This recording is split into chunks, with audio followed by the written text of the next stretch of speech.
And so I wrote the story about everything. And so the thing about the book is, and this is what I love, is because like I tell people, as a pastor, you have a lot of leaders that preach the word, but they won't share their testimonies. They want people to be delivered, but the Bible says that we overcome by the blood of the Lamb and by the words of our testimony.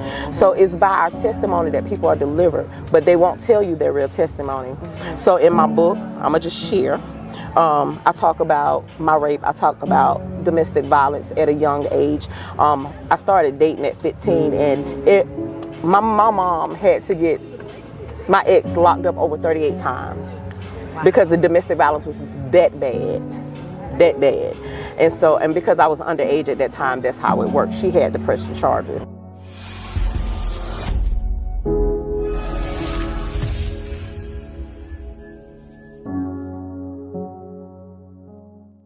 Have you heard about Book Authority's Best New Podcasting Book winner, which is Dr. Tina J. Ramsay, for her book, The Power of Podcasting, Unlocking Tips and Strategies for Podcasting Success. This book is your podcasting coach in a book.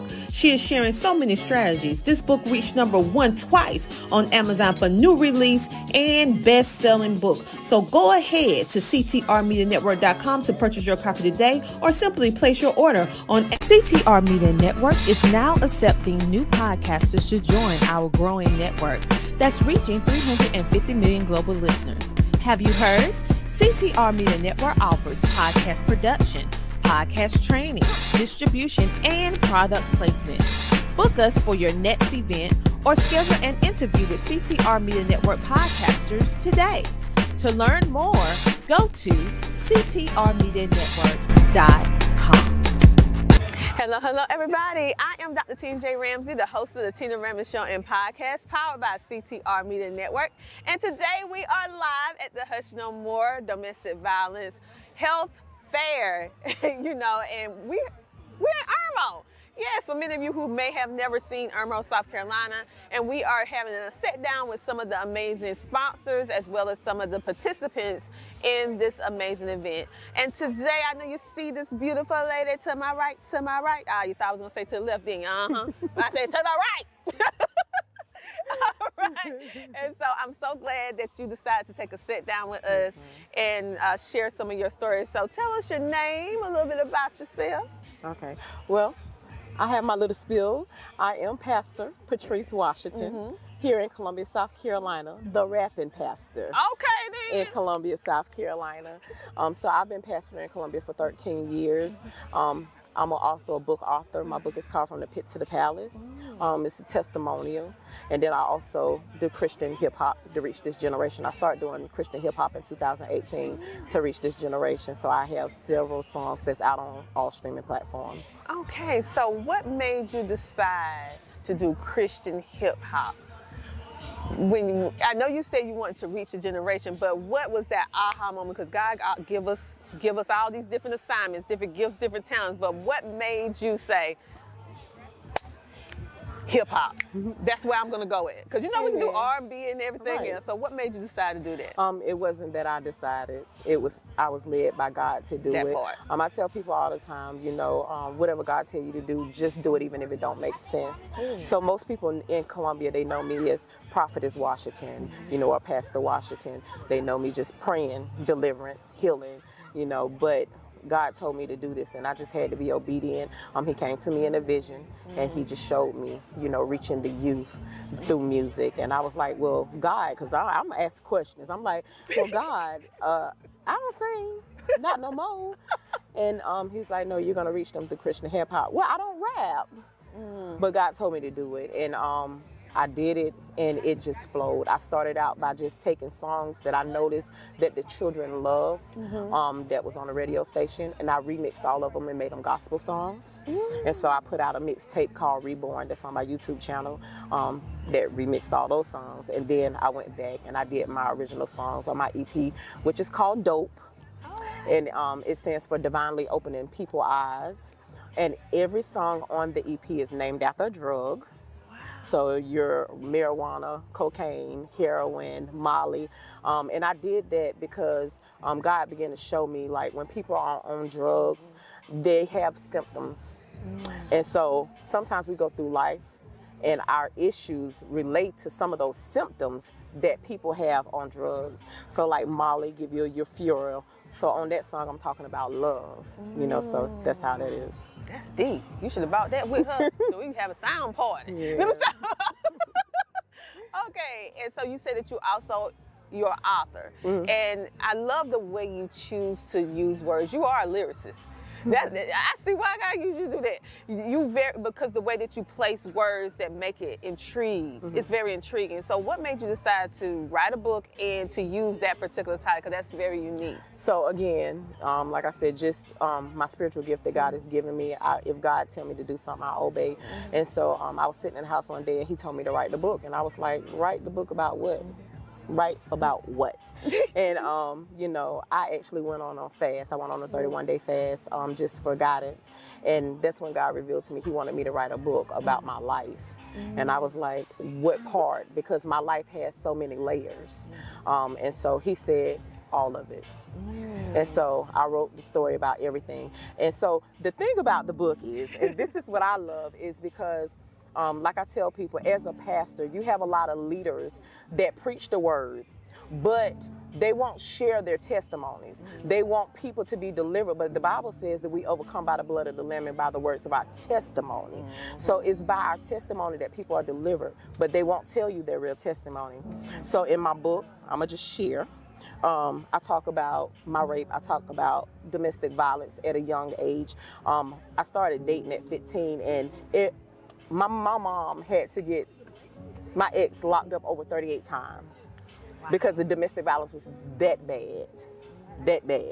And so, and because I was underage at that time, that's how it worked. She had to press the charges. And so I talk about the domestic violence. I talked about the rape.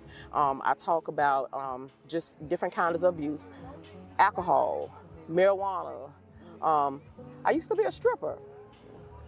Wow. Yes, I talk about that. Abortion. So the topics that some preachers and people in leadership, they may have went through these things, but you would never know because they're embarrassed to share. But how can people be delivered if you don't share what you've been through? It's true. That is so true. And when I'm thinking about all the things that you mentioned, even if you haven't dealt with it, you're familiar with the words, the terminology, and some of the things that happen, because you never know the whole gamut if you haven't went through it yourself. And so thank you for being transparent. Thank you for being different. And thank you for sharing your story the way that you shared it so it can be relatable. So it would give them the power to kind of like say, okay, I can change this, because they see, okay, she's an author, she's a rapper, she's a pastor, she's doing it. Okay. And an actor. I've actually been in 2 movies, so I have my IMDb. Okay, girl. Okay. Yeah. Okay, so that's what I'm saying. So they can see that it's hope. Yeah, absolutely. It's hope. And so I'm just like at this point where I'm just so moved by so many people when I'm hearing your stories, because your stories hold power, your words hold power. And the fact that you're using it in such a profound way in order to help inspire people through your life to be able to do better. So what made you decide to be a part of this particular event and also share your gifts on stage? And I was over here, but I was interviewing, but I was like, oh my God, I got to pay attention to what I'm doing. I met Miss Vanessa. I did another community event up in Blythewood because I actually stay in that area. And as soon as I got off the stage, she was like, you got to come to the domestic violence event. So she booked me a year in advance. So I was like, you know, I told her I was excited to come. I shared a portion of my testimony because I'm gonna throw this little nugget in there. A lot of people don't understand when things are swept under the rug, they repeat themselves. And so domestic violence was a generational cycle in my family. My mom went through it. My grandmother went through it, you know, and then it came to me, and then my girls went through it because I have a 30-year-old, a 27-year-old, and then also my daughter's been turned 18. So my 27-year-old, she went through a horrific domestic violence situation on 2 different occasions. And so, you know, I feel like we have to talk about these things so that we can break those cycles. You know what, I never even thought of it like that because initially a person would think whatever they went through is just dealing with them, and the way that you really made it very clear that it's not just you, it may have happened to you, but everybody that comes behind you, if you don't heal, if you don't talk about it, if you don't fix it, it's going to continue the cycle. And I was like, mentally, that makes sense now hearing you say Absolutely. it, but it didn't click to me until just now. So you guys, it's very important that you start sharing your stories, you start healing and fixing it, because we want to give our children legacy, right? But have you ever thought about you maybe possibly giving them a legacy of trauma? Right. And who want to do that? Right. You know, at the end of the day. And so I'm so happy that you shared that, because I know that's going to just pour life into someone who needs to hear it, because I hear it in just that way. And so I'm like, no, she has a point. Yeah. So I want to say this too. And so just to go back, so when I said that I used to be a stripper, a lot of people, they don't understand why people do what they do. So even I went into the medical field and I became a medical assistant. Then I went back and got my degrees in counseling and stuff. And so what I realized is in my situation, I used to work in my kids' school. I got sick. I was put in the hospital and they terminated me because I was in a hospital. Wow. Okay, and so I had 2 kids to take care of with no job. I had to go through radiation with no job. And so at a young age, in my early 20s, that's the only thing that I could think of. Because when you're young, you don't try to, find out everything. You just try to find a quick fix. For your problem. And that's what I found. That was the quick fix for me.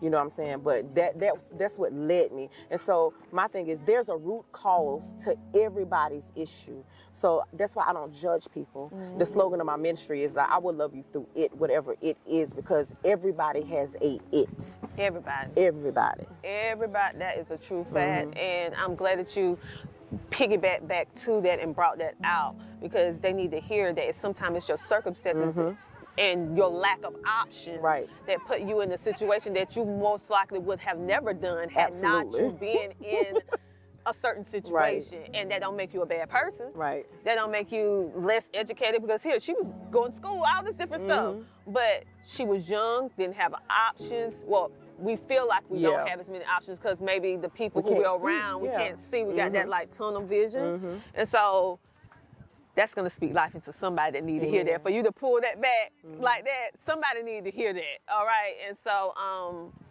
but look at what God has used your life as a testimony now in order to help a girl who may feel like that's her only option. Now you let her know that that's not the only option, baby. That's not the only option.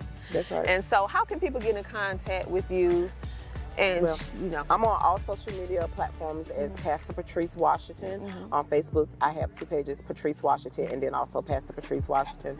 My music is available on all platforms.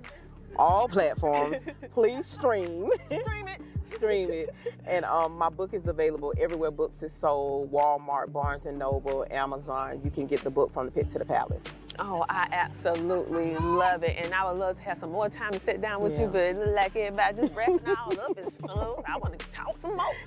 Amen. But anyway, it's been a pleasure speaking with you today. And thank you for sharing your story, because I know it's going to help so many people, young and older, to be able to start thinking and stop being so hard on themselves. Self-condemnation. We can be our worst enemy. We can be our worst enemy. So thank you for sharing all of this journey. And you guys make sure to go pick up her book, go ahead and stream all her music, and check her out. Do you do anything virtual online dealing with your ministry work? I'm getting ready to start doing that. See, God done Absolutely. told me. God actually put in my heart to kind of do it's kind of like a podcast, but like more so online ministry, not church, just laid back. And I like to do one-on-one with people as well. So yeah. Yep. Okay, we do that too. Yep. All right. Well, I know why she came over here tonight. But anyway, you guys make sure to check her out once again. And thank you so much for being a part of the Tina Ramsay Show. If no one told you today that you matter, that you are worthy, that you are loved, I want you to know that I love you. And what do I want you to do until next time? I want you to do what? Keep smiling. I'll see you next week, same time, same place. Because it's time for you to come share, shine, and grow on the Tina Ramsay Show. Talk to you later.